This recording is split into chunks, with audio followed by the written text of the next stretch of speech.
আন্দোলন যতদিন না ডিজি এবং যুগ্ম সচিব নুরুজ্জামান এবং নায়েমের ডিজি পদত্যাগ না করছেন এবং বিভিন্ন মন্ত্রণালয়ে জগদ্দল পাথরের মতো গণহত্যাকারী এবং ফ্যাসিস্টরা বিভিন্ন ষড়যন্ত্রে লিপ্ত আছেন, তাদের ষড়যন্ত্র যতদিন না বন্ধ হবে ততদিন আমরা আমাদের আন্দোলন চালিয়ে যাব।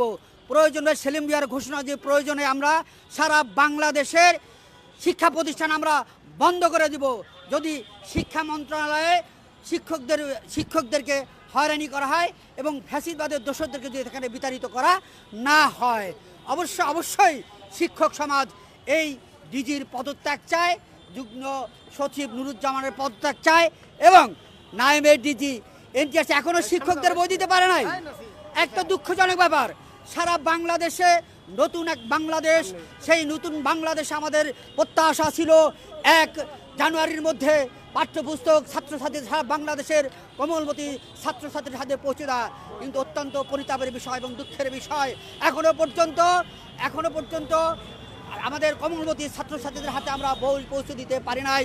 এটা অত্যন্ত দুঃখজনক ব্যাপার। সুতরাং আপনারা বুঝতেই পারছেন যে এই ষড়যন্ত্রকারীরা, ফ্যাসিবাদের দালালরা, গণহত্যার দালালরা, এরা এই ষড়যন্ত্র করে বাংলাদেশকে অস্থিতিশীল অবস্থা তৈরি করতে চায়। এই জন্যই আজকে আমাদের আন্দোলন এবং ভবিষ্যতে আমাদের আন্দোলন চালিয়ে যাবে ইনশাআল্লাহ তাআলা। সবাইকে ধন্যবাদ।